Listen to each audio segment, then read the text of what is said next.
the dominant trait or the recessive trait. All right, so our results here are, and you can express these as like percentages or ratios. So our genotype ratio is 2 AAs to 2 big A's to 2 big A little a's, all right? Notice there's no homozygous recessives in this. Unless there's some mutation, that's just not possible because this parent only has dominant traits to pass on. All right? So big A's, 2 big A's to 2 little a's. So that's our genotype. This would be our genotype ratio. And then let's say this is hairline. All right? So dominant hairline is the widow's peak. I think, I'm not really sure. So this is the dominant is widow's peak, and the recessive is straight hairline. All right, so I sort of have a straight hairline. If you look around at your neighbors who try to find somebody with a widow's peak, that's where it comes down a little bit. So in this case, the phenotype ratio is 100% of the widow's peak. All right, there's nobody that's going to express that recessive phenotype. All right, does that make sense? So this is how we do, this is essentially how we do Punnett squares. It's just, and it kind of goes back to that law of segregation. So each sperm or egg is only going to pass on one of these pairs. All right, and this is just a way to try to come up with percentages or probabilities. It may not happen that way. All right. For fun, we can also do this for sex ratios. All right. So let's say we have mom here with an X chromosome and an X chromosome, right? X and X, and a dad has an X and a Y. All right. So almost all the time, this is what you're going to see. So what would this first box be? X, X. How about this one? X, X. How about this one? X, Y. How about this one? X, Y. All right. So again, that's a 50%. 50% odds you'll have a female. 50% odds you'll have a male. All right. That's pretty much the roll of the dice every time. Right? That's why our population is almost even. I think there are still a few more females than males a little bit. But the odds every time you have offspring, it's 50-50. All right? So I guess that's what it is. I'm not saying either of those is dominant or recessive. Okay. Any questions? This is all really good stuff. Let me put down the board again. And we jumped ahead a little bit, but I think that's okay.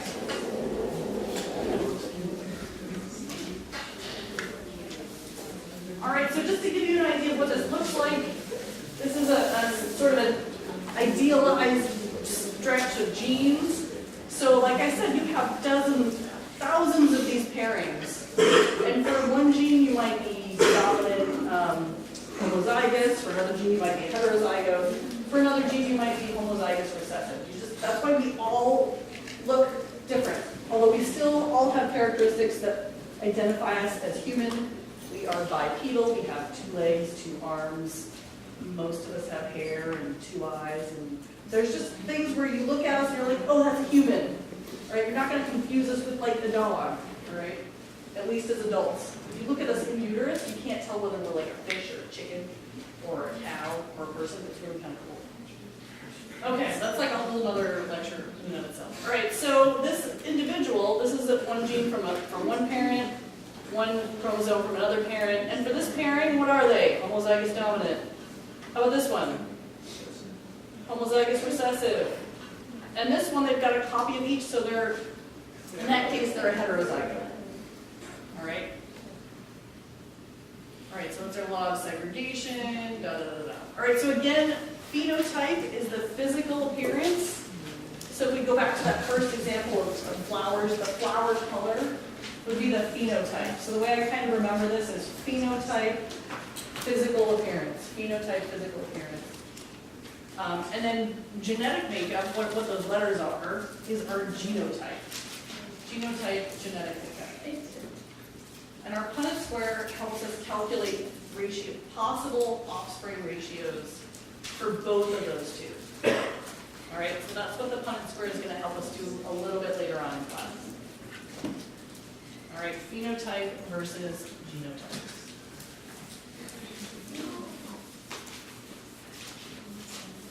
So some questions I will probably ask you on the quiz, this quiz, maybe the next quiz, on the exam. Susie has a hairline and has a widow's peak. Widow's peak is dominant. Her partner, John, has a straight hairline. What are some possible outcomes of their offspring? So in that case, you would have to remember what the, what dominant homozygous looks like, what heterozygous looks like, what recessive looks like. And in cases like that, there might be two possible outcomes. Because we don't know if, even though Susie has that dominant phenotype, we don't know whether she is a dominant homozygous or whether she's a heterozygote, all right? So there's different possible outcomes there. All right, so genotype versus phenotype.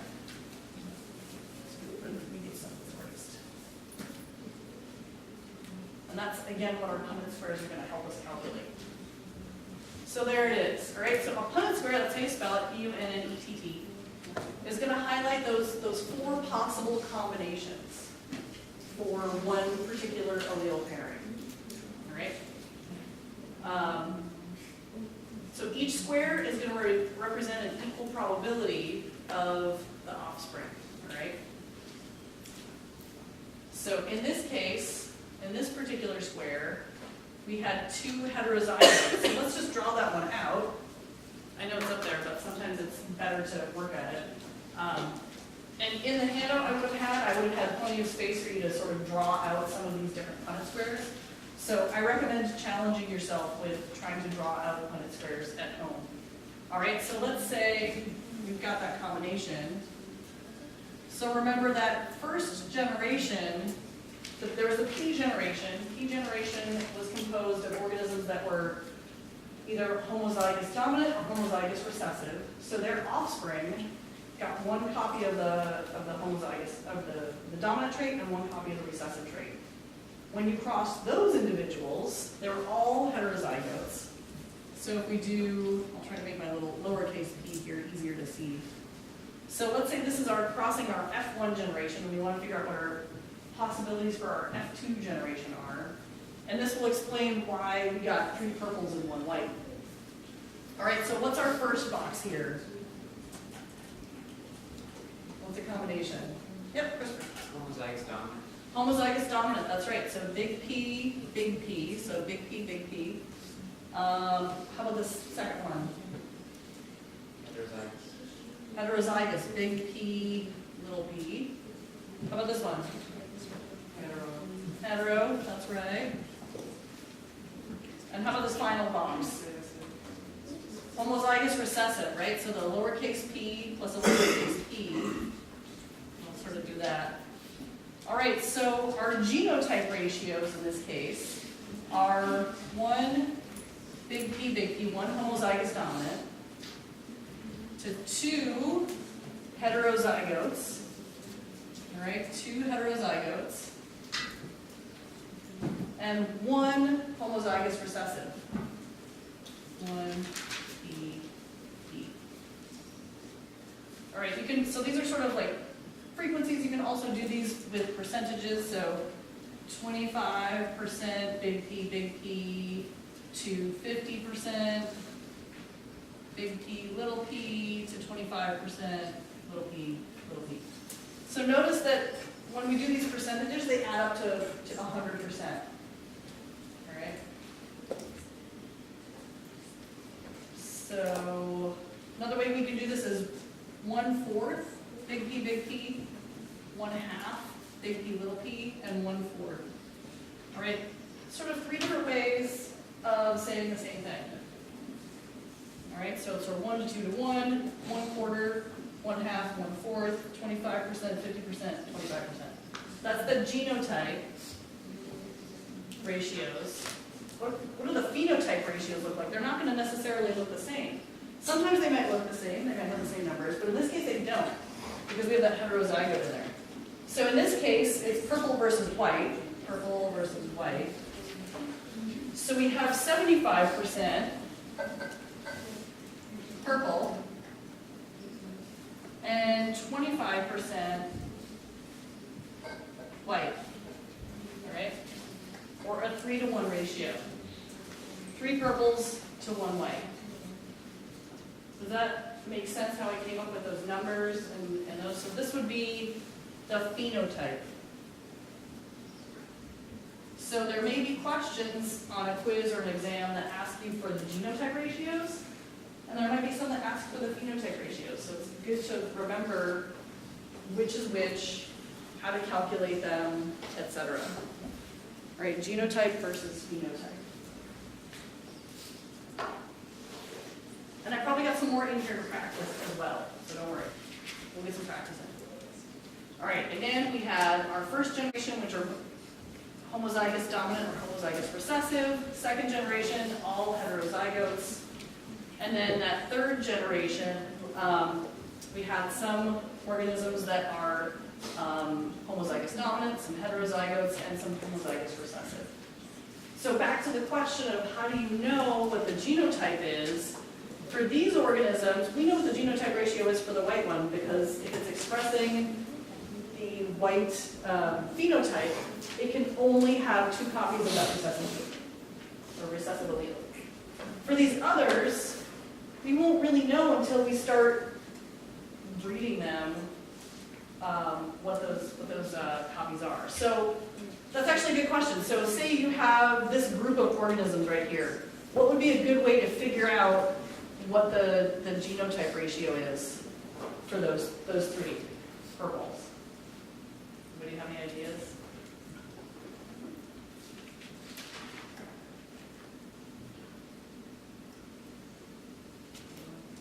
Christopher, yeah. Okay, I don't understand the question. Can you? Okay, so say you have these purple flowers and you don't know what the genotype ratio is. All right, you've gone through this process and you've ended up with 75% purple flowers and 25% white flowers. How would you figure out what the genotype is? What are some ideas? Robin, what do you think? All of them with the white one to see the next generation. Exactly. That's what I was. Anybody have any other thoughts? So let me just reiterate what that was. So his idea was to take those purple flowers and cross them with the white flowers and see what the offspring look like. If you get, so let's do that actually. So, Christopher, what's your thought while I raise some space? Well, I was thinking you could just keep reproducing that same generation, and if you consistently get a 3 to 1 ratio, you can guess. That's true. Yep, you can keep doing those crosses, and if you keep getting those same ratios, that might give you some ideas. Somebody else had a hand up. That was good. Thank you. Bobby, was it you?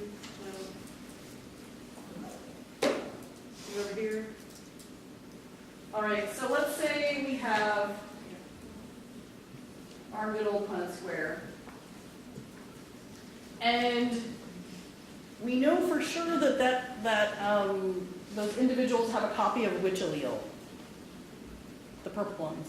The dominant? Yes, they'll have a copy of the dominant one, all right? So it's not a total mystery, it's just like a 50% mystery. We don't know what this allele is.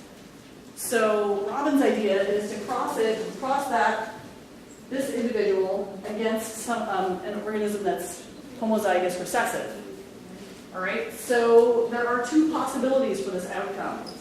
Either it's A, or, I'll try to do this a little smaller, it's big A, little a. All right, so if this was the case, all of your offspring are going to be heterozygotes. So if you keep doing crosses and all you end up with are heterozygotes, then chances are pretty good that your mystery allele was the dominant allele. Let's say you do a bunch of crosses and about half the time you end up with purple flowers and half the time you end up with white flowers, then in that case, your mystery allele was probably a homozygous recessive, was the recessive allele. All right, does that make sense? So this is, again, why using flowers is good. It's much easier to reproduce them. You can cross them hundreds of times and do all of these experiments. All right, so that's a good way to try to figure out what that mystery allele is.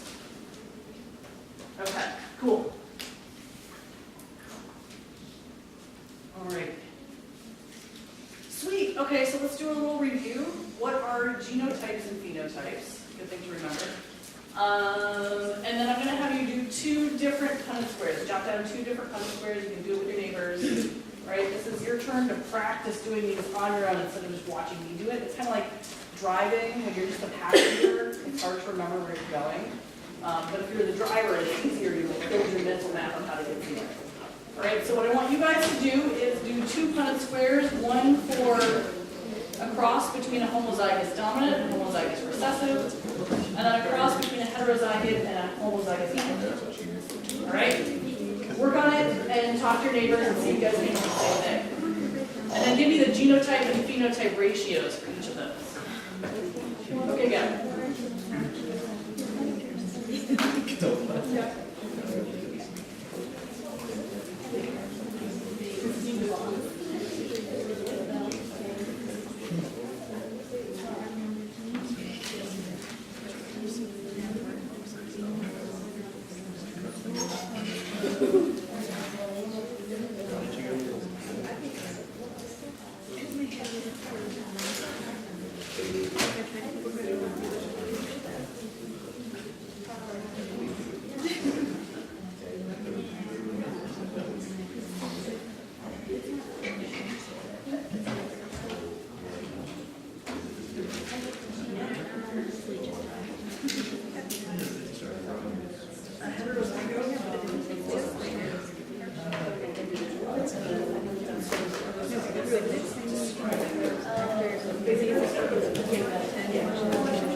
genotypes and phenotypes. Dre, what can you tell me about genotypes and phenotypes?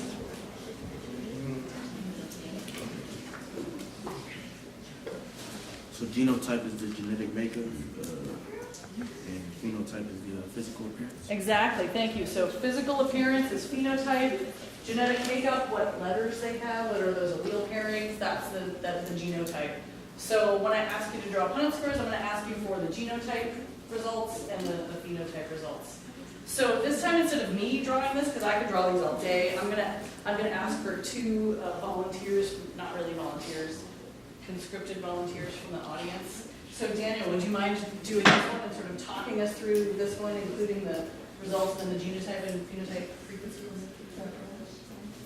So if you guys could give him your undivided attention. Okay.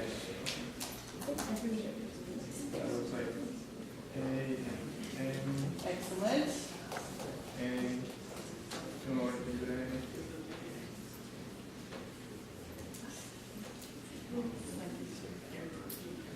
Excellent. So what are our genotype and phenotype frequencies? So 100%. 100% for both? Yeah. Yeah, excellent. All right, thank you. Yay.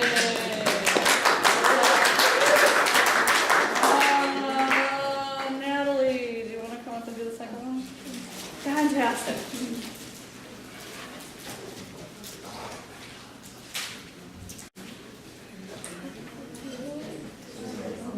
Yep, that's fine.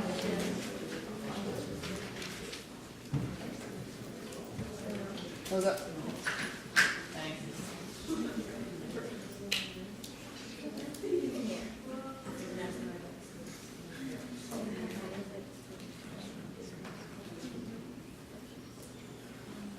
Awesome. It's funny how I don't realize how right-centric my Punnett squares are. Can you tell us about the genotype and phenotype frequencies? 50, 50, 50 for which one? The genotype or the phenotype? The genotype is 50-50 and That's right. So the genotype frequency is 50-50. There's two big A's, and thank you. Yay. All right. So there's two big A's, and there's two big A little a's. So there's two homozygous, a 50% chance of homozygous dominant offspring, and a 50% chance of heterozygous offspring.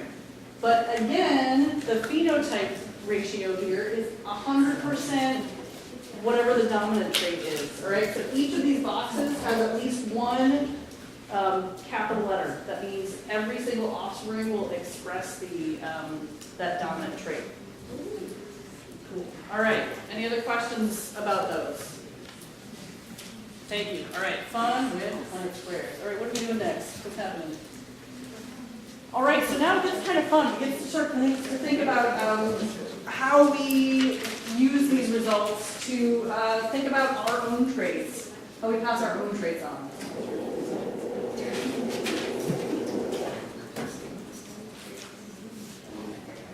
All right. So geneticists are people, again, that are studying genes, how these gene frequencies get passed on to the next generation, etc. And we can look at, basically build a family tree of these different traits for each allele pairing, and we call that a pedigree, all right? You might have heard that with like dog breeds or something like that. They might have different pedigrees. A pedigree is just basically a way of sketching out your family tree, so your parents, your siblings, their parents, whatever information you have, for a particular trait. And sort of looking at how that trait gets passed on from one generation to the next, which can be, just for fun, just for kicks and giggles, if you're talking about eye color or hair color or height, etc. But it can also be really important when you're talking about genetic diseases that can get passed on from one generation to the next. So there are different people that are very interested in I think it's the BRCA gene, or the BRCA, yeah, something like that, which is related to incidence of cancer. So knowing whether you have that gene or not can be a really big, important factor in understanding your consequences with your health, et cetera, and making some important decisions in your life. All right, so when I had my daughter, I sat down with when I was pregnant, I sat down with a geneticist with my husband, and we sketched out different things. So incidents of cancer in the family or mental illness, et cetera, to sort of try to figure out what some of the risk factors were with my own daughter. And I, of course, was like, ooh, pedigrees. I was totally probably the first person that this woman had in her office that was really excited to do that. So anyways, what does a pedigree look like? This is kind of what it looks like. So there'll be different boxes that you'll see for different generations. And this is indicating a crossing right here. So Charlie and Debbie are Ina and Julia's parents, etc. The square boxes are male and the round boxes are female. All right, so that's two things to look out for. And then whether the trait is dominant or recessive is indicated by either a filled-in or an empty square. So in this case, attached earlobes are indicated with a filled-in square, and the free earlobes are indicated with the white squares. All right, so the sort of bluish or grayish filled-in square are individuals that have attached earlobes. So that's like at the bottom. You can sort of feel around. I guess we'll probably do this.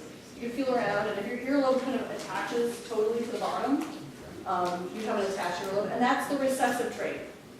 If it's sort of free-hanging, mine are kind of free-hanging and fun to play with, yeah, exactly. That's the dominant trait. And again, it's not a judgment call. People with, floppy earlobes are no better than people with non-floppy earlobes. It's just we have something more fun to play with, I guess.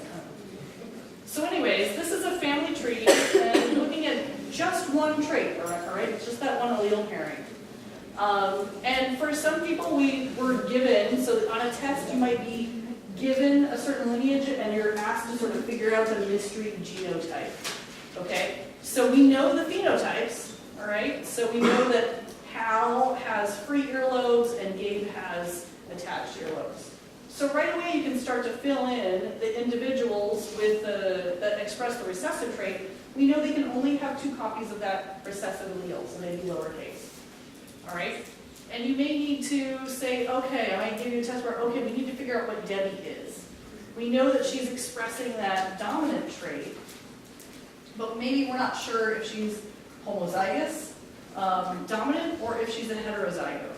So again, you can start to figure that out by looking at her offspring. All right, so one offspring is a heterozygote, and one offspring is a homozygote. All right. So Ina has one big F, little f, and Julia has a little f and a little f. All right, so what do you guys think? She is a big F and a little f. Why?